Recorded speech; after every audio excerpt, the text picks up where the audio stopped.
저는 딸 둘을 혼자서 키워낸 여성입니다. 남편은 둘째가 태어나고 얼마 되지 않아서 일하던 현장에서 사고로 목숨을 잃었죠. 그때 제 나이가 33이었습니다. 남편과는 아주 어릴 때부터 함께 놀던 동네 친구였습니다. 다른 친구들과 다르게 고등학교를 타 지역으로 가게 되었는데 남편도 마찬가지였죠. 타지에서 을지될 것이라고는 서로뿐이었기에 저희 둘은 고등학교 때부터 연애를 했습니다. 남편은 대학을 진학했지만 저는 집안 사정상 바로 취직을 해야 했죠. 그 때문에 잠시 서로에게 소원했던 적도 있기도 했어요. 이대로 헤어지나 싶을 정도였지만 그런 상황이 저희를 멀어지게 하지는 못했답니다. 남편은 대학을 졸업하고 취직을 하자마자 제게 결혼하자고 말했습니다. 물론 반대하는 분은 양가 통틀어서 아무도 없었죠. 다들 한 동네에서 오래 살다 보니 부모님들끼리도 호용호재하는 그런 사이였거든요. 그렇게 결혼한 저희는 남편의 회사 근처에서 작게나마 신혼살림을 시작했습니다. 허니문 베이비라고 하나요? 곧 아이를 가졌다는 사실을 알고 남편과 저는 정말이지 행복 그 자체의 순간들을 보냈습니다. 남편은 야근도 마다하지 않고 열심히 일을 했고 저 역시도 태어날 아이를 위해서 집에서 잡다한 부업을 끌어와 일을 했습니다. 남편도 저도 맨손으로 시작한 것이나 다름이 없었기에 살림을 늘려가는 재미가 쏠쏠했죠. 첫 아이는 딸이었습니다. 남편은 첫 아이를 끔찍하게 아꼈는데요. 특히 쉬는 날 낮잠을 잘 때 보면 아이를 배 위에 올려두고 토닥거리며 잠을 청하는 모습을 종종 볼 수 있었습니다. 제 기억에 가장 사랑스러웠던 장면으로 남아있죠. 둘째는 꽤 텀이 길었습니다. 첫애가 6살이 되어서야 생겼거든요. 그 사이에 저희 가족은 조금 더 넓은 집으로 이사를 하게 되었죠. 남편은 역시나 둘째 소식에 기뻐서 어쩔 줄 몰라 할 정도였습니다. 저는 아들이 있었으면 했었는데 꼭 딸이어야 한다고 하더라고요. 자기는 딸이 너무 좋다면서 말이죠. 그렇게 새로 태어날 아이에 대한 기대감으로 행복할 것만 같았던 순간은 너무나도 짧게 지나가 버렸습니다. 남편은 태어난 둘째를 몇 번 안아보지도 못하고 갑작스럽게 세상을 떠났기 때문이죠. 현장에 감독으로 갔다가 벌어진 사고였다고 해요. 건물에서 쇠파이프가 떨어지는 것을 보고 사람들을 구하려다가 결국에는 자신이 더 크게 다쳤다고 들었죠. 저는 그때 산후조리를 하고 있었는데 장난인 줄 알았어요. 다들 저를 놀리려고 하는 말이라고 생각했죠.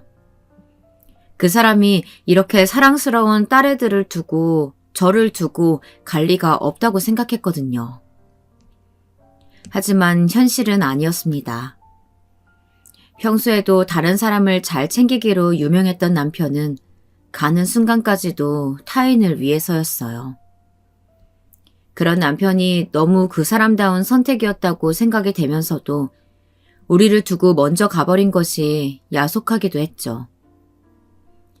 친정엄마는 며칠을 울기만 하는 저를 대신해서 아이들을 돌봐주셨어요. 납골당에 남편을 안치하고 나서야 저는 아이들이 눈에 들어오기 시작했죠. 이제 나에게 남은 것은 이 아이들이 전부라는 것과 반대로 아이들에게도 보호자는 저밖에 남지 않았다는 그런 생각이 들었습니다.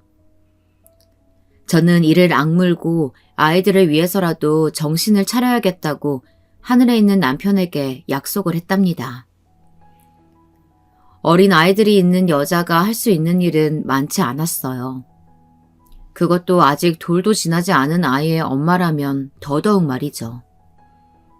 그렇다고 시댁에 손을 벌릴 수도 없는 노릇이었어요. 남편에게는 아래로 남동생이 셋이나 더 있었거든요. 넉넉치 않은 형편에 큰도련님은 외국에서 박사과정 중이었고 둘째 도련님은 아직 취업 준비 중이셨고 늦둥이 막내 도련님은 학교를 다니고 있었기 때문이었죠. 결국 저는 친정엄마의 도움을 받아 겨우 일자리를 구할 수 있었어요. 오전에는 마트에서 일하고 오후에는 기숙학원 식당에서 일했죠. 그리고 새벽에는 우유와 신문을 돌렸습니다. 어떻게든 살아야겠다는 생각 외에는 아무것도 없었어요. 하루에 몇 번이고 지쳐서 그만두고 싶다는 생각이 들다가도 어린 두 딸의 얼굴을 떠올리면 그리고 먼저 간 남편을 생각하면 다시 힘이 났죠. 덕분에 저는 그나마 아이들을 굶기지 않고 살 수 있을 정도는 벌 수 있었어요. 혼자가 된 딸이 안타까워서 도와주고는 계셨지만 친정엄마도 몸이 불편한 친정아버지를 돌봐야 했기에 몇 달 지나지 않아 우리 세 가족만 남았죠. 다행스럽게도 우리 아이들은 다들 순하고 잘 울지도 않아서 오전에는 어린이집과 유치원을 보냈다가 기숙학원으로 갈 때에는 사전에 양해를 구하고 아이들을 데리고 갔어요. 처음 영영관님께서는 아이를 데려온다고 하셨을 때는 마지못해 허락하시더니 막상 아이들을 보고는 저보다 더 많이 챙겨주시더라고요. 덕분에 저도 일에 집중할 수 있었죠. 무엇보다도 큰아이가 또래보다 어른스럽게 동생을 챙겨줘서 엄마로서 도움을 많이 받았어요. 어쩜 이렇게 어린애가 보채지도 않고 빵긋빵긋 웃기만 하는지 몰라요. 언니가 얼마나 끔찍하게 챙기는지 둘째는 언니 바라기네요. 정말 너무 예쁘다. 영양관님뿐만이 아니었습니다. 기숙학원의 선생님들도 아이들이 너무 예쁘다고 뭐라도 해주고 싶어 하셨죠. 아이들이 심심하지 않도록 스케치북이나 크레파스를 가져다 주기도 하셨고 집에 굴러다니는 책이라며 읽던 동화책을 가져다 주기도 하셨습니다. 정말이지 많은 분들의 도움 덕분에 우리 공주 둘은 무럭무럭 자라고 있었답니다. 먹고 사는 것이 바빠서 큰애의 공부를 봐주지도 않았는데 큰애는 글자도 숫자도 척척 알아서 하더군요. 유치원에서 가르쳐준 모양인지 언제부터인가 선생님들께서 주시는 책을 동생에게 읽어주기도 하더라고요. 그런 모습을 보니 놀랍기도 하고 너무 제가 신경을 못 쓰고 있는 것이 아닐까 자책이 되기도 했어요. 그러던 와중에 기숙학원에서는 제게 식당 안쪽에 방을 제공해 줄 테니 애들을 데리고 들어와서 사는 것이 어떻냐고 말씀해 주셨어요. 대신 하루 3끼를 다 준비해 줬으면 좋겠다고 말이죠. 저는 당연히 그렇게 하겠다고 말하고는 다른 일을 그만두었어요. 덕분에 아이들과 함께 있는 시간이 훨씬 길어지면서 선생님께서 알려주신 노하우로 큰애 공부도 봐줄 수 있게 되었죠. 그렇게 해를 넘기고 어느새 큰애가 초등학교에 입학할 때가 되었습니다. 오랜만에 시댁에서 아이들을 데리고 놀러 오라고 연락이 왔어요. 그동안은 명절 때나 잠깐 인사드릴까 거의 교류가 없었거든요. 시댁에 갔더니 유학 중이던 도련님이 귀국하셨더라고요. 도련님은 아이들을 보고서는 깜짝 놀라며 번쩍 아이들을 안아주셨죠. 평소 기숙학원 사감님께서 아이들을 운동장에서 종종 놀아주신 것을 제외하고는 남자 어른을 볼 일이 잘 없었던 터라 아이들이 울면 어떻게 하나 긴장이 되었어요. 하지만 다행스럽게도 아이들은 금방 까르르 웃음을 터뜨리며 좋아했죠. 다른 도련님들까지 합세해서 아이들과 왁자지껄하게 노는 모습을 보고는 안심을 하고 주방으로 들어갔어요. 어머니 죄송해요. 제가 자주 찾아뵙지도 못하고. 아서라, 혼자서 애들 키우는 게 어디 쉬운 일이냐? 할미가 돼서 도와주지도 못하고 내가 더 미안하지. 얼마 전에 생각나서 납골당에 갔더니 종이꽃이 예쁘게 피었더구나. 저는 큰애가 아빠에게 선물하겠다고 해바라기 접는 법을 배웠다고 하기에 가져다 두었다고 했죠. 남편이 가장 좋아하는 꽃이었거든요. 시어머니는 먼저 가버린 아들을 생각하시며 잠시 우두커니 서 계시다가 눈가를 훔치셨습니다. 그리고 제게 놀라운 소식을 전해주셨죠. 둘째가 유학 도중에 만난 여자가 있다고 결혼하고 싶다고 하는구나. 주말에 인사하러 온다고 하는데 너도 왔으면 좋겠다 싶어서. 둘째도 꼭 형수님 계셔야 한다고 그러고. 나도 네가 와주면 좋겠구나. 저는 의외의 제안에 깜짝 놀라면서도 도련님이 결혼한다고 생각하니 믿겨지지가 않았어요. 저는 꼭 오겠다고 약속을 했죠. 늘 세 식구만 모여 앉아 밥을 먹다가 삼촌들과 할머니까지 다 함께 모여 있다 보니 평소보다 아이들이 엄청 즐거워하는 것 같았어요. 특히 어른스럽게만 굴던 큰애가 너무 즐거워 보여서 제가 다 기분이 좋았죠. 집으로 돌아가는 길에 수험생인 막내 도련님을 제외하고는 도련님들이 아이를 하나씩 업고는 따라 나섰어요. 대학의 연구소에 들어가기로 했다는 첫째 도련님과 취직한 지 한 달 정도 되었다는 둘째 도련님은 혹시나 힘든 일이 있으면 꼭 자기들에게 이야기해 주었으면 좋겠다고 하더라고요. 없는 살림에 저 공부시킨다고 형이 얼마나 힘들었는지 잘 알아요. 진짜 우리 중에 공부는 형이 제일 잘했었는데 저 공부시켜야 된다고 대학만 졸업하고는 바로 일을 찾았죠. 형 아니었음 저 여기까지 못 왔어요. 그러니까 형수님, 제 도움 필요한 일이라면 주저없이 말씀해 주세요. 저는 말씀만으로도 고맙다고 남편이 이 모습을 봤다면 엄청 기뻐했을 것이라고 말했죠. 그러면서 소개시켜준다는 여자는 어떻게 만났는지 물었습니다. 도련님은 살짝 쑥스러운 얼굴을 하고는 한국인 유학생 모임에서 만났는데 자기 주장이 강한 편으로 지금은 부모님 회사에서 한 자리 차지하고 있다고 하더라고요. 카리스마가 있는 편이지만 혹시나 제게 함부로 대하면 따끔하게 혼을 내셔도 된다고 말했죠. 도련님의 이야기를 들으면서 동서가 만만치 않겠거니 싶었습니다. 자주 인사하고 부딪힐 사이는 아니라 크게 걱정이 된 것은 아니지만 그래도 도련님을 잘 아껴주고 그런 사람을 만났으면 했는데 아쉽기는 했죠. 하지만 동서 이야기를 하면서 웃는 도련님의 얼굴이 너무 좋아 보여서 그런 내색은 전혀 하지 않았답니다. 기숙학원으로 가는 버스를 기다리면서 저는 둘째를 등에 업고는 큰애를 조심스럽게 깨웠습니다. 도련님들은 버스도 함께 타고 가겠다고 했지만 저는 괜찮다고 금방이라고 거절했어요. 그네는 별다른 짜증 없이 금방 눈을 뜨고는 주위를 두리번거렸어요. 그리고는 상황을 이해했는지 제 손을 꼭 쥐고 옆에 섰죠. 버스가 다가오자 갑자기 첫째 도련님께서 제 주머니에 종이봉투를 꾸겨 넣더라고요. 첫 월급이에요. 저 취직 때문에 스트레스 받을 때 큰형이 저더러 대기만 성형이니까 걱정 말라고 해줬거든요. 그때 약속했어요. 나중에 취직하면 첫 월급은 형한테 주겠다고. 다는 아니지만 형님 대신 형수님이 받아주세요. 저는 이런 돈은 받을 수 없다고 했지만 도련님들은 어느새 도착한 버스로 저와 큰애 아이를 밀어 태우고는 손을 흔들었습니다.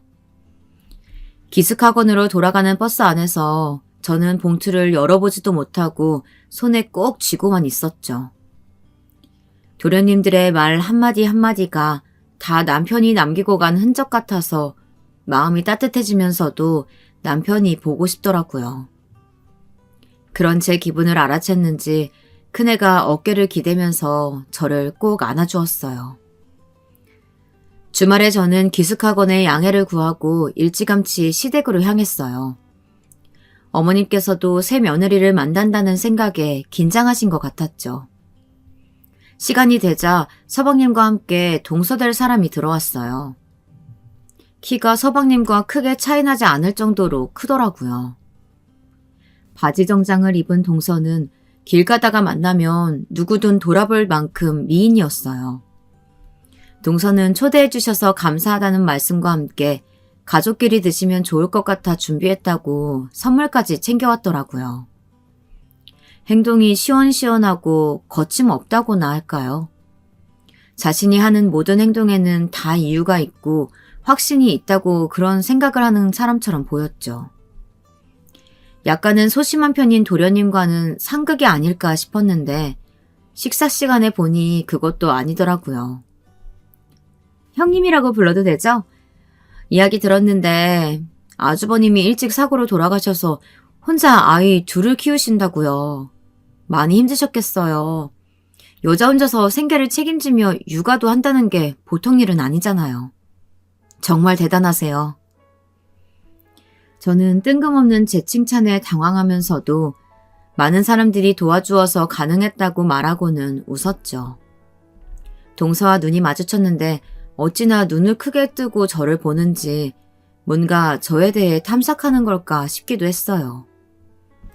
식사 중에도 자주 눈이 마주쳤는데 무엇 때문인지 밥을 거의 먹지 않더라고요.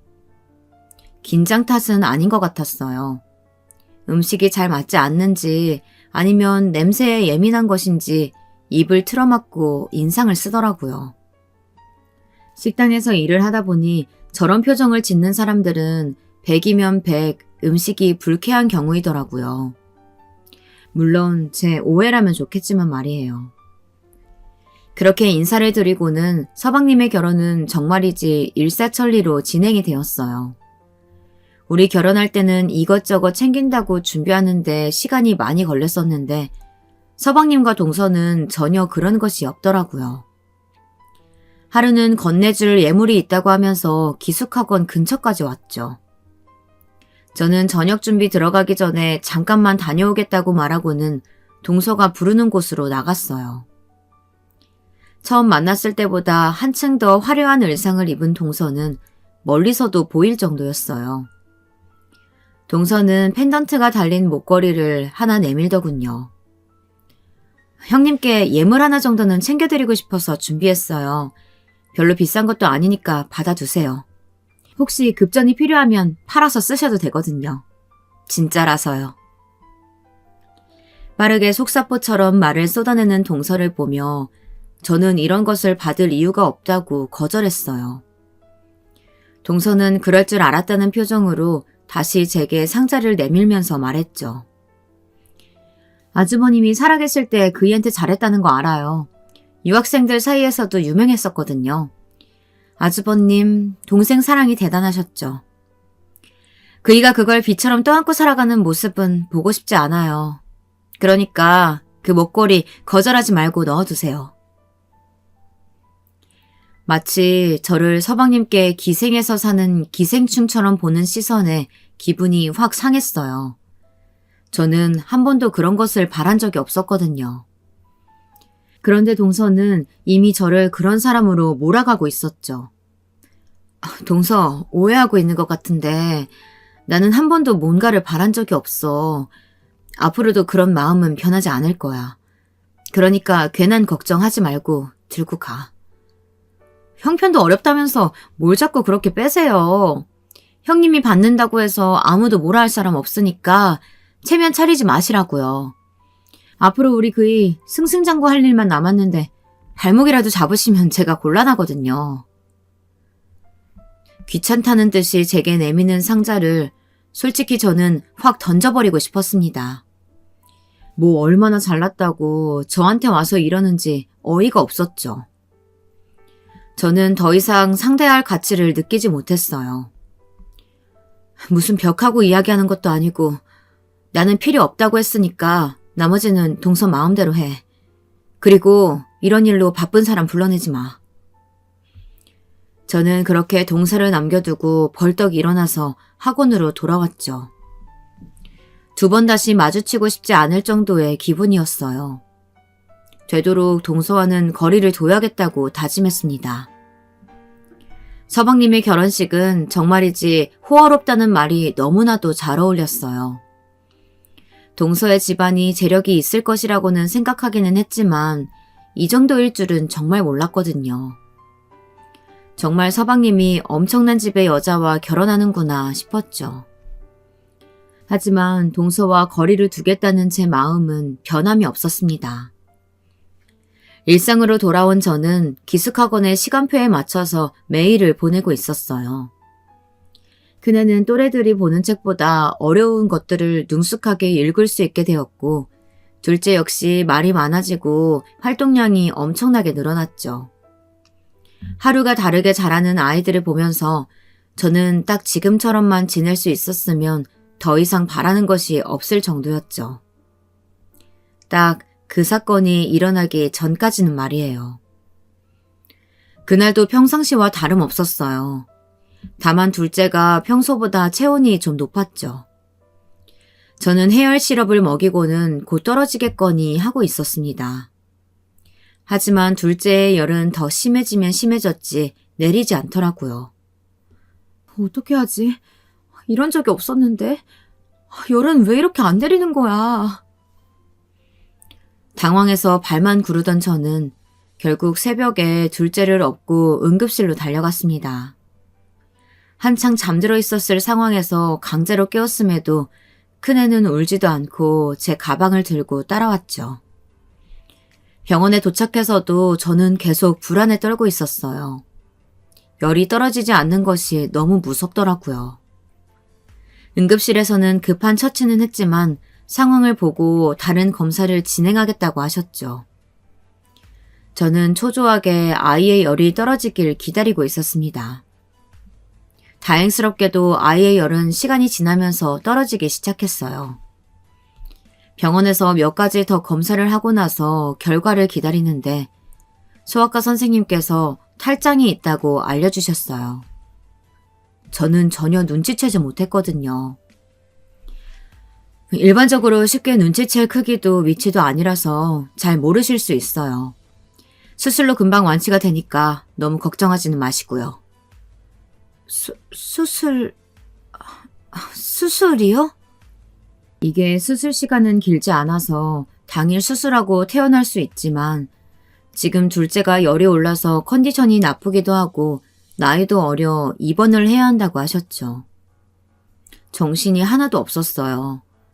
직장과 큰애 아이의 학교에 연락을 취하고는 입원 수속과 수술에 관한 설명도 들어야 했죠.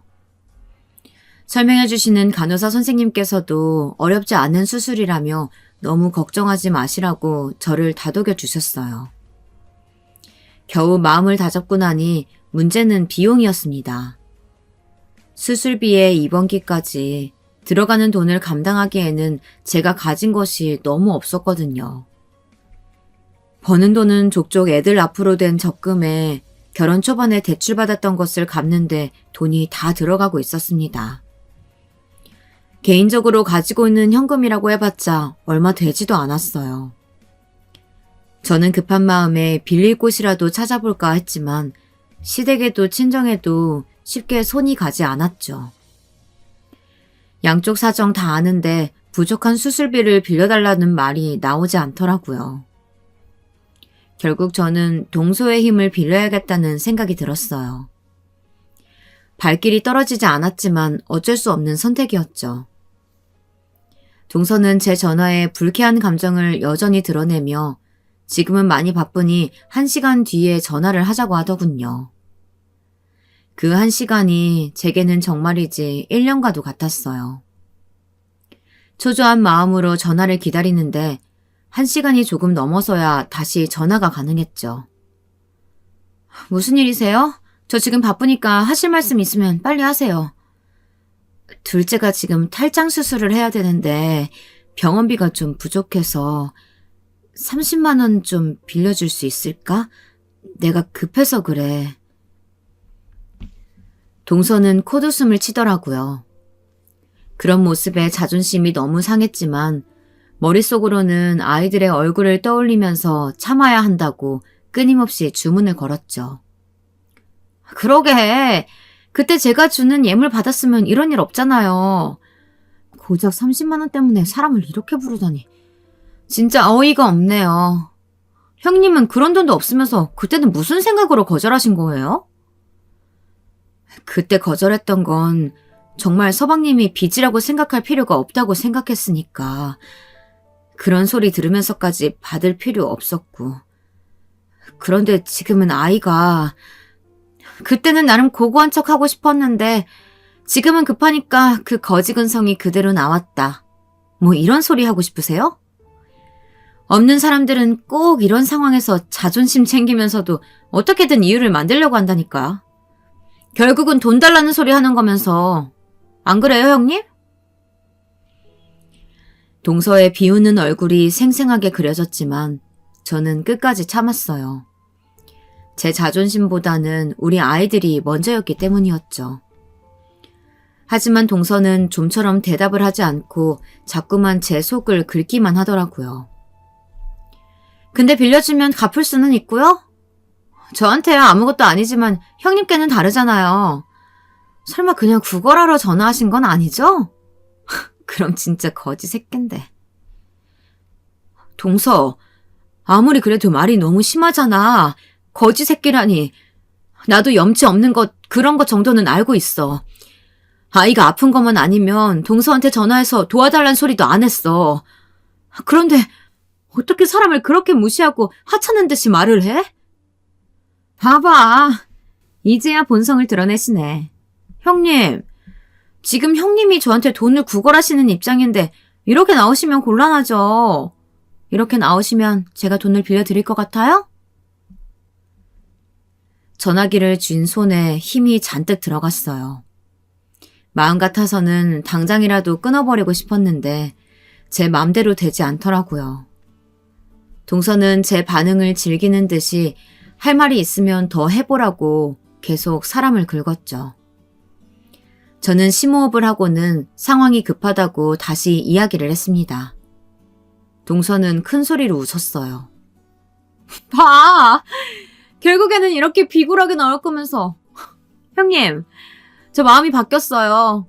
아이들 생각해서 방금까지는 그냥 돈 드리려고 했거든요? 근데 주제도 모르면서 납작 엎드려도 될까 말까인데 뻣뻣하게 저 가르치려고 하시는 걸 보니까 아직 덜 급하신 모양이네요. 그쵸? 자기 주제가 파악되면 그때 연락하세요. 뭐 그때도 제가 적선할 마음이 있을지 모르겠지만. 동서는 그대로 전화를 끊어버렸어요. 정말 어떻게 말을 해야 할지 모를 정도로 당황스러웠죠. 다시 전화를 걸까 하다가 마지막 동서의 말이 생각나서 전화를 걸지도 못했습니다. 당장 돈을 구해야 하는데 어디다 말을 해야 할지 눈앞이 막막했죠. 그때였습니다. 영양가님께 연락이 왔어요. 아이가 아프다는 연락을 받았는데 무슨 일이냐고 물어보시더라고요. 저는 탈장 수술에 관해 말씀을 드렸어요.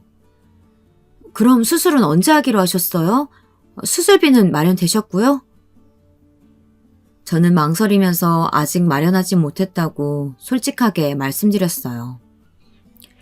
영양가님은 깜짝 놀라시더니 얼마나 부족하기에 그러냐고 물어보셨죠. 저는 30만 원이 부족하다고 했습니다. 물론 오랫동안 저희 아이들과 잘 지내주셨지만 이런 이야기까지 해도 되는지 속으로는 혼란스러웠어요. 그런 와중에 드는 생각은 혹시나 돈을 좀 빌려볼 수 있을까 하는 것이었죠.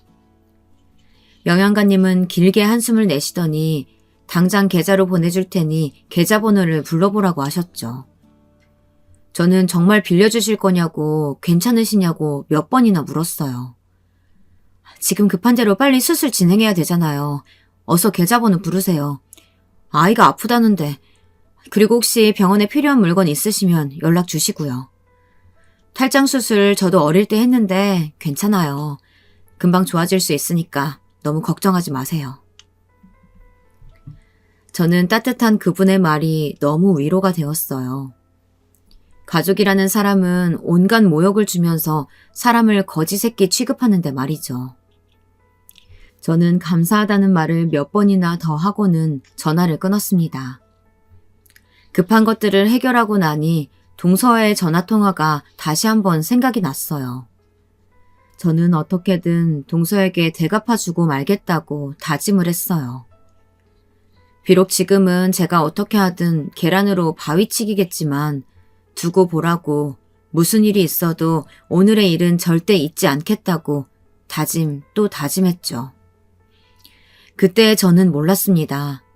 이 모든 과정을 큰애아이가 다 기억하고 있는 줄은 말이에요. 둘째는 무사히 수술을 마치고 퇴원했습니다. 저는 이번 일을 계기로 동서와는 아예 인연을 끊어버렸습니다. 명절 때도 잠깐 인사만 드리고 나왔고 다른 가족 모임에도 일절 참석하지 않았죠. 시어머니도 도련님도 무슨 일이라고 물었지만 저는 말하지 않았습니다. 동서의 일을 이야기한다고 해서 믿어줄지도 의문이었지만 고자질하듯이 끝내고 싶지는 않았거든요. 동서는 그런 제 반응이 우습다는 듯이 피식거리며 웃기만 했죠. 세월은 참 빨리 흘러갔습니다. 그 사건이 있은 지도 15년이 넘었네요. 저는 기숙학원에서 꾸준히 일을 하다가 틈틈이 모은 돈으로 식당을 하나 열었습니다. 배운 게 도둑질이라고 할 줄 아는 것이 집밥을 맛있게 만드는 일이라 식당을 열기만 했지만 처음에는 많이 불안했죠. 하지만 다행스럽게도 맛있다고 입소문이 나서 사람들이 많이들 찾아와 주더라고요. 그래서 식당 크기도 조금씩 커졌죠.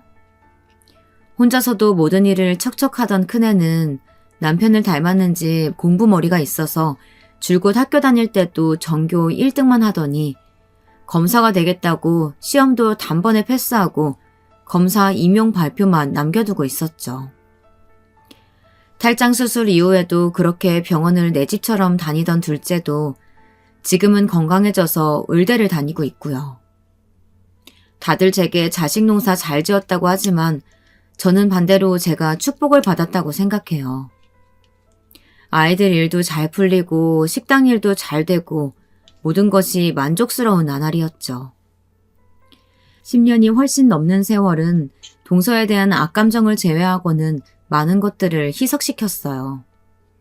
물론 여전히 동서를 마주하고 싶은 마음은 없었지만 목수를 다짐했던 저도 많이 늙었는지 그냥 서로 안 보고 살 수 있으면 다 잊고 살자는 그런 마음이 생겼어요.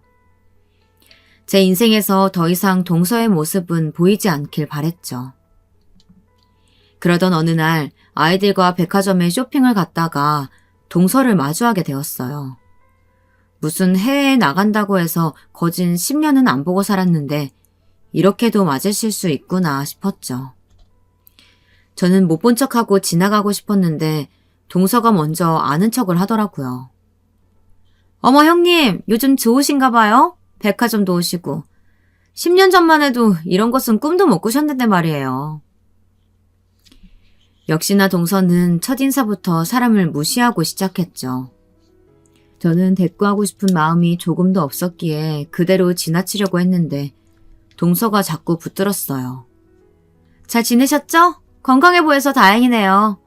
그런데 너희들은 어른을 보고 인사도 안 하니? 도대체 뭘 보고 배운 건지. 하여튼 이래서 가정교육이 중요하다니까. 아이들은 마지못해 인사를 하고는 잔뜩 굳은 얼굴을 하고 있었죠. 큰애가 뭔가 따져들려고 하는 눈치였기에 저는 아이들을 당기며 그냥 가자고 했죠. 똥이 어디 무서워서 피합니까? 더러워서 피하지. 그런데 동서가 좀처럼 놔주지를 않더라고요. 무슨 할 말이라도 있는 것 같았죠. 할 말이 있으면 빨리 해. 동서, 우리가 서로 말 섞어봤자 피곤하기만 더하겠어? 각자 갈 길 가자고. 그리고 우리 애들 가정교육은 내가 알아서 하고 있으니까 동서가 이래라 저래라 할 말은 아니니까 신경 꺼. 동서는 사람 서운하게 왜 그렇게 말을 하냐고 하더니 고개를 빳빳하게 세우고는 이번에 아들이 귀국해서 자기 일을 돕기로 했다면서 다가오는 금요일에 식사 자리 만들었으니 오라고 하더군요. 저는 당연히 거절했죠. 그 자리 뭐가 아쉽다고 가겠습니까? 우리 아이들도 일정이 바쁜데 말이죠. 동서는 그렇게 격식이 필요한 자리도 아니니 부담 갖지 말고 와서 즐기셔도 된다고 말하면서 초대장을 보내주겠다고 하더군요. 무슨 식사 자리에 초대장까지 있어야 하는 건지 알 수는 없었지만 저는 그럴 필요 없다고 딱 잘라 말했어요. 작은어머니, 다가오는 금요일이면 저희도 좀 바빠서요. 초대해 주셨는데 가기 어려울 것 같네요. 제가 임용시험 발표가 날 예정이라서 저도 엄마도 다른 일에는 신경 쓸 겨를이 없거든요. 거기다 동생도 시험 기간이고요. 동서는 고작 교사 임용 발표를 가지고 그런 말을 하느냐며 나이가 몇인데 아직도 직장이 없이 그렇게 사느냐고 하더군요. 그러면서 둘째에게는 시험 공부는 평소에 해둬야지 그렇게 뭐라 해봤자 소용이 없다고 잔소리를 했죠. 저는 아무것도 모르면서 으스대는 동서의 꼴이 우습기도 하고 사람 참 변하지 않는다 싶기도 했어요. 우리 큰애야 검사 시험 치고 발표 기다리는 중이고 둘째는 동서가 말하지 않아도 잘하고 있거든. 의과 본과 공부가 어디 쉬워야지. 오늘도 공부만 하지 말라고 데려온 거니까 동서 염려는 그냥 넣어두고 이만 가지. 바쁜 사람 그만 붙들고. 동서는 제 말에 금방 얼굴을 붉히면서 상상조차 못했다는 얼굴로 아이들을 번갈아가며 보았죠. 그러더니 제게 진짜 애들이 검사 시험에 의대 본과생이냐고 묻더라고요. 내가 속여서 뭐하게. 애들이 열심히 공부해서 좋은 대학 가고 좋은 직업 찾아가는 중인데 뭐가 부끄러워서 숨겨, 내가. 동서는 의대는 지방으로 갔냐고 묻더군요. 저는 피식 웃으면서 Y대라고 했더니 이제는 아예 얼굴빛이 검게 변하더라고요. 그러고는 갑자기 급한 일이 생겼다며 서둘러 자리를 떴답니다. 저는 뭔가 동서의 코를 납작하게 해준 것 같아서 기분이 좋아졌어요. 큰애는 무슨 이런 일로 기분을 좋아하냐고 하더니 조금만 기다리라고 하더군요. 더 좋은 일을 만들어주겠다고 말이죠. 저는 무슨 소리냐고 물었지만 큰애는 그냥 모르셔도 된다고 하면서 자신은 아직 잊지 않았다는 등의 영문을 알 수 없는 소리만 했어요. 당시에 저는 그냥 가볍게 흘려듣고는 기분 좋게 백화점 구경을 시작했답니다. 동선에는 완벽하게 귀국한 것인지 이후로도 몇 번 시댁에서 마주치는 일이 있었지만 큰일 없이 잘 지나갔어요. 당연히 예전처럼 저를 위에서 내려다보는 것처럼 행동하는 것은 달라지지 않았지만 딱히 먼저 말을 붙이는 일은 없었죠. 그러던 어느 날 동서에게서 급하게 전화가 왔어요. 저는 딱히 받고 싶은 마음이 없어서 처음에는 그냥 무시를 했죠. 전화를 받아봐야 서로 좋은 소리 할 수 없는 사이라고 생각했거든요. 그런데 끈질기게 전화가 계속 오더라고요. 저는 결국 마지못해 전화를 받았습니다. 아니 형님, 제가 지금 몇 번이나 전화를 걸었는지 아세요? 왜 전화를 안 받아요 진짜? 동서는 대뜸 소리부터 질렀어요. 저는 이렇게 나올 거면 전화는 바로 끊겠다고 했죠. 원래라면 더 날뛰었을 동서가 갑자기 마음이 급해서 그랬다고 사과를 하는 게 아닙니까? 뭘 그런 걸 가지고 놀라냐고 할 수도 있겠지만 제게는 정말 충격적인 일이었어요. 미안하다는 소리를 할 줄 아는 사람이라고 생각해 본 적이 없었거든요. 제가 마음이 급해서요. 형님 혹시 수연이 연락처 좀 알려주실 수 있으세요? 아니면 수연이랑 만날 수 있게 자리라도 마련해 주실 수 있으실까요? 정말 제가 급해서 그래요. 동서가 우리 큰애는 왜? 요즘 큰 사건이 배정됐다고 바빠서 집에도 안 들어오고 있는데 동서가 무슨 바람이 불어서 큰애를 찾아? 동서는 이유는 나중에 말씀드리겠다며 큰애와 어떻게든 이야기를 좀 할 수 있게 해달라고 하더군요. 저는 큰애에게 물어보겠다고 말하고는 동서 대답도 듣지 않고 전화를 끊어버렸어요. 그런데 바로 전화가 또 오더군요. 동서는 진짜 너무 급하다고 직접 만나게 해달라고 했죠. 저는 이유가 뭐기에 연락처를 달라고 했다가 만나게 해달라고 했다가 난리냐고 솔직히 이야기를 하라고 했죠. 들어보고 도와줄 수 있으면 도와주겠다고 말이에요. 동서는 이유는 절대 말할 수 없다고 하면서 큰애만 찾았어요. 저는 그럼 다시 연락을 줄 테니 기다리라고 하고는 전화를 끊었습니다. 도대체 동서가 저렇게 나오는 이유가 아무리 생각해도 모르겠더라고요. 결국 큰애에게 전화를 걸었죠. 엄마, 갑자기 무슨 전화예요? 집에 무슨 일이라도 생겼어요? 오늘은 집에 들어갈 건데. 이야기는 나중에 하면 안 될까요? 많이 바쁘니? 사실 너희 작은어머니가 전화가 와서는 자꾸 너를 찾아서 너랑 얘기하고 싶다고 몇 번이나 전화가 오는데 이게 다 무슨 일이라니? 너 뭐 아는 거라도 있어? 큰애는 갑자기 큰 소리로 웃기 시작하더니 벌써 전화가 왔느냐고 물었어요. 당연히 전화가 올 줄 알았다고 생각하는 눈치였죠. 저는 무슨 이유냐고 물었지만 큰애는 웃느라고 말을 제대로 하지 못했죠. 엄마, 또 작은어머니 전화 오면 차례로 연락드리고 있을 테니까 기다리라고 하세요.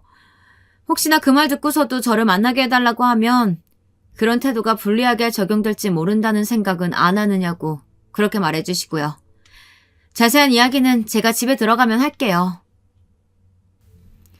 저는 뭐가 어떻게 돌아가고 있는지 전혀 알 수가 없었어요. 그저 딸아이가 하라는 대로만 전달했죠.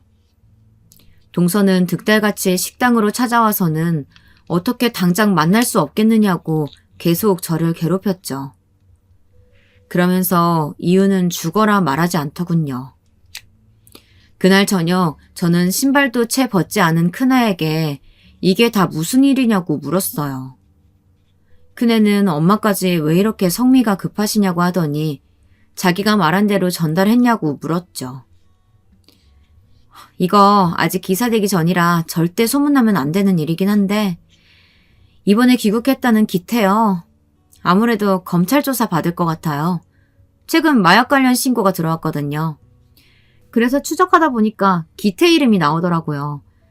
같이 놀았다는 친구들이 다 마약 소지 혐의로 걸렸거든요. 그러니 당연히 그 자리에 함께 있었다는 작은 아버지네 기태 녀석도 조사받게 되겠죠. 저는 깜짝 놀랐어요. 마약이라니 그런 일이 생겼을 것이라고는 상상도 못했거든요. 저는 혐의가 확실하냐고 물었지만 큰애는 아직 조사 중이라고 확신할 수 없다고 하더라고요. 지금까지의 정황으로 봐서는 마약을 복용한 것 같지는 않은데 들여오는 데 도움을 줄 수는 있었을 것이라고 말이죠. 마약을 소지하는 것도 그리고 밀반입에 도움을 준 것도 가볍게 볼 일은 아니잖아요. 저는 왜 그렇게 동서가 마음을 졸이며 큰애를 찾았는지 납득이 갔어요. 그럼 아직 영장이 나온 것도 아니고 그냥 조사만 받는 건데 너희 작은어머니는 나한테 와서 널 그렇게 찾는 거야? 작은아버지 아시면 아무래도 한바탕 난리 나지 않겠어요? 작은아버지 몰래 어떻게든 해결하고 싶으셨겠죠. 그래서 정식 조사 요청이 가기 전에 저를 만나서 어떻게든 무마시켜볼 생각을 하셨겠죠. 그런 일이 있을 수 있다고 믿고 계신 건지는 모르겠지만요. 그러니까 엄마도 괜히 받아주지 말고 그냥 모른 척 계속하세요. 제가 해줄 수 있는 일은 아무것도 없으니까. 저는 알겠다고 약속을 하고는 그런 큰일에 친척의 이름이 끼어 있으면 혹시나 불편한 것은 아닐까 큰애의 걱정이 되더라고요. 하지만 그런 일은 전혀 없으니 걱정하지 말라는 말에 저 역시 안도할 수 있었어요. 그날도 어김없이 동서는 큰애를 찾으며 저를 찾아왔어요. 저는 아예 무시를 하기로 했죠. 하지만 동서가 어디 보통 사람입니까? 자기밖에 모르는 사람에 지금 저한테 이렇게 쩔쩔매는 것도 못 견디게 자존심에 스크래치가 났을 사람인데 이런 상황을 견디고 있을 리가 없었죠. 여기서 한마디만 더 하면 영업방해로 확 신고해버릴 테니까 당장 나가. 알겠어? 형님, 어떻게 저한테 이럴 수가 있어요? 아니, 전화 한 통 해달라는 부탁이 뭐 그렇게 어렵다고요. 그냥 수연이랑 전화만 하게 해달라고 하는데 이렇게 나오실 일이에요? 우리 딸한테 전화해서 뭘 부탁할 줄 알고 내가 자네를 몰라? 나한테도 이렇게 난린데 우리 큰애한테는 오죽할까? 내가 말했잖아. 순서 기다리고 있으라고. 그 말 외에는 해줄 말이 없다는데 뭘 더 어떻게 하라고 이 난리야? 동서는 자기가 이대로 넘어갈 것 같으냐고 씩씩거리더니 나중에 후회하게 될 거라고 말하며 가게를 나갔습니다. 물론 그 이후로는 전화가 일체 없었죠. 큰애는 기태가 조사를 받았다는 사실과 곧 기사거리도 나올 것 같다고 따로 알려주었어요. 얼마 후 정말 큰애의 말대로 마약과 관련된 기사들이 쏟아져 나왔죠. 그리고 그 중에는 당연히 기태 이야기도 있었고요. 시어머니께서는 깜짝 놀라 제게 전화를 하셔서는 자초지종에 대해서 물어보셨어요. 당연히 자세하게 아는 것은 없는 터라 저도 아무 말씀도 못 드렸죠. 급기야 서방님도 전화가 오셨어요. 큰애에게 민폐를 끼친 것 같다 미안하다는 말을 꼭 전해달라고 하더군요. 나중에 알게 된 사실이지만 기태는 해외에서 이미 마약 문제로 문제를 일으켰던 적이 있더라고요.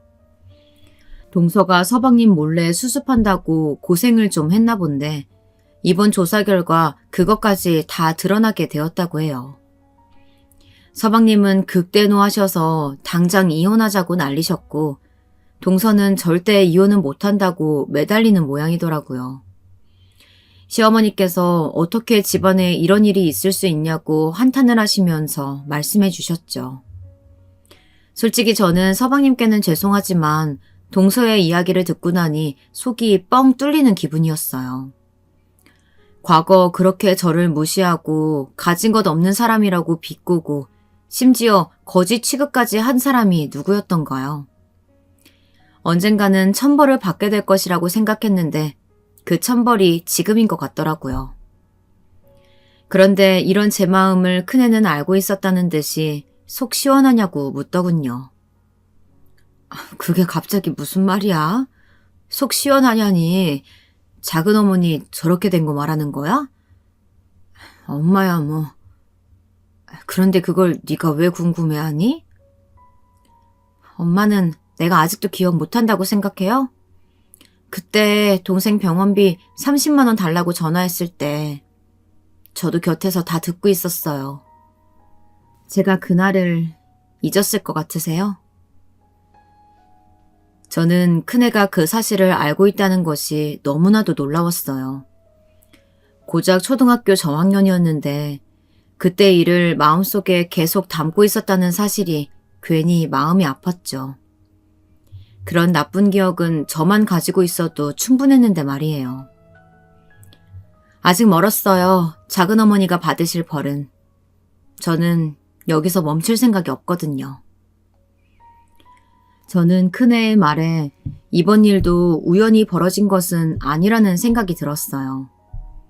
저는 혹시 기태가 마약한다는 사실을 알고 있었느냐고 물었죠. 큰애는 미리 계획했던 일은 아니지만 어쩌다 보니 자기에게 마약 건수가 배당이 되었고 그 부분을 조사하다 보니 기태가 해외에서 보냈던 기간과 겹치는 사람들이 다수 발견되었다고 했어요. 그래서 기태를 먼저 조사할 수밖에 없었는데 때마침 귀국을 한 것이라고 말이죠. 큰애는 이 모든 것이 우연이라고 했지만 웃으며 말하는 큰애의 모습에서 전혀 그런 것이 느껴지지 않았죠. 서방님과 동서가 별거를 시작했다는 이야기를 전해 들었던 것이 얼마 되지도 않았는데 동서에게서 또 연락이 왔어요. 아예 집으로 찾아왔죠. 동서는 마치 혼이 나간 사람처럼 보였어요. 저번에 큰애가 아직 동서에게 벌어질 일들이 더 남았다고 말한 것이 기억이 나더군요. 무슨 일이냐고 물었지만 동서는 입을 꾹 다물고는 저희 집 거실에 버티고 앉아서는 꼼짝도 하지 않았어요. 저녁 때 큰애가 작은애와 함께 귀가했습니다. 동서는 큰애를 보자마자 달려들었어요. 전혀 생각하지 못했던 일이라 저는 깜짝 놀라며 급히 그 앞을 막아섰죠. 결국 제 손에 팔목이 붙들린 동서는 이거 놓으라고 난동을 피웠어요. 책상 앞에서 펜대만 굴리던 사람이 어디 저한테 힘으로 대나요? 결국 동서는 큰애 근처에 가보지도 못하고는 억지로 소파에 앉을 수밖에 없었어요. 작은어머니, 저를 찾아온 시간도 있으세요? 아마 지금쯤이면 정신없이 바쁘실 거라고 생각했는데 말이죠. 장부 제대로 제출하지 않으시면 그냥 넘어갈 수 있는 규모가 아닌 것 정도는 알고 계시죠? 내가 너랑 무슨 원수를 졌다고 이렇게 나와? 왜, 너희 엄마가 그렇게 하라고 하시디? 그래? 형님이 저 엿먹이라고 시키셨어요? 동서, 말 조심해. 내가 뭘 했다고 또 나한테 화살이야. 뜬금없이 찾아와서는 우리 딸들한테 달려들질 않나. 지금 제정신이야? 다 형님 때문이잖아요. 음흉하게 뒤에서 일 꾸미셨으면서 아니라고 하실 거예요? 동서는 제 말은 들리지도 않는지 여전히 큰애를 똑바로 노려보고만 있었어요. 큰애는 그런 동서의 모습을 보고는 피식 웃더니 누구 탓을 하느냐고 하더군요. 작은어머니, 탈세는 작은어머니 회사가 한 일이죠. 제가 그렇게 하라고 말씀드린 것도 아니고 제가 뭘 했다고 이렇게 오셔서 따지세요? 법을 어긴 것도 작은어머니지 제가 아니잖아요?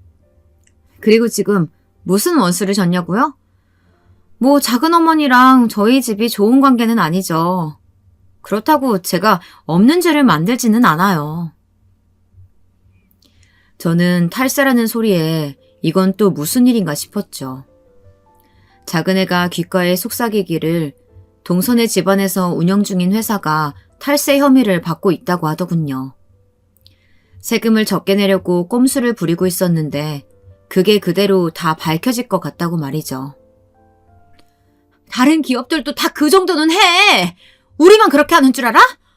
그런데 왜 우리만 그러는데? 그거 나를 타깃으로 두고 하는 거 아니야? 맞지? 솔직히 말해. 너 일부러 이렇게 한 거지? 다른 기업들 사정까지는 알고 싶지 않고요. 이번 일은 제 담당 건수도 아니에요. 왜 제가 어떻게 했다고 생각하세요, 작은어머니? 저는 탈세 이쪽과는 전혀 관련이 없어서요. 그러니까 헛발질 그만하시고 검찰 조사 받을 준비나 하세요. 동서는 큰애의 말에 울컥했는지 몸을 들썩였어요. 지금 누구한테 손을 대려는 거야? 검찰하고 관련만 있다 하면 큰애를 찾아오는데 동선의 일은 동선의 선에서 해결해. 우리 애한테 이래라 저래라 하지 말고 한 번만 더 찾아와서 이러쿵 저러쿵 하면 나도 가만히 안 있어. 내가 어떻게 나올지 보고 싶으면 어디 마음대로 해봐. 제가 안 했다고 해도 믿지 않으시겠죠. 하지만 한 가지 분명한 것은 있어요. 작은어머니, 제게 물어보셨죠? 무슨 원수라도 졌냐고 말이죠. 작은어머니는 까맣게 잊으셨겠지만 저는 아니거든요. 그때 우리 둘째가 아파서 30만 원이라는 수술비 필요했던 그날 작은어머니가 우리를 어떻게 대하셨는지 기억하세요? 큰애의 말에 동서는 사색이 되어서 바라보았어요. 작은애는 이게 다 무슨 소리냐는 표정으로 저를 바라보았죠. 마음 같아서는 그 일만큼은 알지 못하게 하고 싶었는데 제가 어떻게 손을 쓰기도 전에 큰애의 말은 계속되었어요. 저희가 구걸한다고 하셨죠? 엄마도 저도 아픈 동생도 다 거지 새끼 취급하시면서 사람을 이리저리 가지고 놀기만 하셨고요. 결국 돈은 빌려주지도 않으셨잖아요.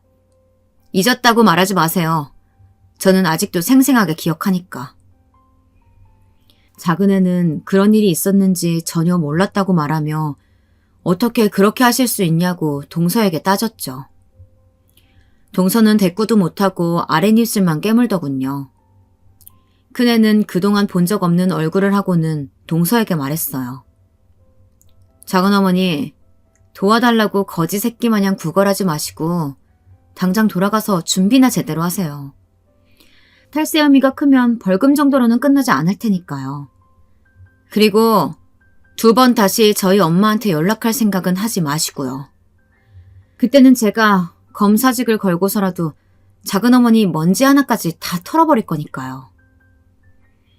동서는 대답도 하지 못하고 허둥거리며 도망치듯 저희 집을 나갔습니다. 동서가 가고 나서 한동안은 저도 작은애도 아무 말을 할 수가 없었어요. 큰애는 헛기침을 하더니 이런 모습을 보여서 죄송하다고 사과하더군요. 저는 큰애를 꼭 안아주었어요. 뒤에서 그 모습을 보던 작은애는 자신도 안아달라고 하면서 끼어들었죠. 저희 세 식구는 그렇게 한참을 서로 토닥여주고 있었답니다. 동서의 일은 큰애의 말대로 진행되었어요. 생각보다 탈세를 진행해온 기간도 길었고 그 금액도 보통 큰 금액이 아니라 벌금으로 끝나기는 어려울 것 같다고 하더군요. 심지어 그 외에도 국내 문화재 다수를 해외로 밀반출했다는 흔적도 발견이 되었다고 해요. 사건이 커지는 바람에 큰애도 참여하게 되었다고 하는데 밀반출은 전혀 예상하지 못했던 일이라 큰애도 당황했더라고요. 도대체 작은 어머니는 어디까지가 끝인 건지 알 수 없다고 말이죠. 그 여파는 서방님께도 이어졌어요. 교수로 있던 학교에서 퇴출 통보를 받았다는 이야기를 들었죠. 결국 별거 중이었던 서방님은 아예 이혼하자고 통보를 했지만 동서 쪽에서는 절대로 못한다고 난리라서 결국은 소송까지 가기로 한 상태였죠. 하루는 서방님이 집으로 저녁에 찾아오셨더라고요. 한참을 참한 홀짝이던 서방님은 동서를 만나고 왔다는 이야기를 하시면서 동서가 이 모든 일을 큰애가 꾸몄다는 말을 했다고 하셨죠. 서방님은 어떻게 된 일인지 알고 싶다고 하시더라고요. 저는 서방님께 오래된 이야기를 하나씩 다 고백했어요. 예물 사건부터 시작해서 작은애의 병원비 이야기까지 모두 말이에요. 서방님은 고개를 숙인 채 가만히 듣고만 계셨어요. 모든 이야기가 끝나고도 한동안은 가만히 주먹만 굳게 쥐고 움직이지 않으셨죠. 저 역시 쉽게 받아들일 수 있는 문제가 아니라 느꼈기에 서방님께서 정리가 되실 때까지 기다리고 있었어요. 얼마의 시간이 흘렀을까? 서방님은 굳은 얼굴로 왜 자기에게 아무 말도 하지 않았느냐고, 예전에 알았더라면 지금과 상황이 달라지지 않았겠느냐고 하셨죠. 제게 말 못했던 형수님이 원망스러우면서도 그런 사람인 줄도 모르고 결혼해서 애 낳고 살았던 제가 부끄럽습니다. 이 일에 조카까지 말려들게 만들어서 정말 형수님, 제가 드릴 말씀이 없습니다. 죄송합니다. 그때는 제가 이야기를 해도 아무도 믿어주지 않을 거라고 생각했어요. 그 상황에 작은애까지 아프고 나니 가족들에게 알려야겠다는 생각을 할 여유가 없었고요. 저도 큰애가 이 모든 것을 알고 있을 거라고는 상상도 못했어요. 서방님은 별다른 말씀 없이 그냥 자리에서 일어나 가셨어요. 축 처진 뒷모습을 보고 있노라니 제가 다 한숨이 나왔죠. 동서는 결국 징역을 받았어요. 옛 어른들 말씀에 그런 말이 있잖아요. 뿌린 대로 거두게 되어 있다 라는 말이요. 동서의 지금 상황은 다 동서가 자초한 일이니 누굴 탓하겠어요. 교도소에서 동서가 지난 시간을 후회하고 반성했으면 좋겠네요.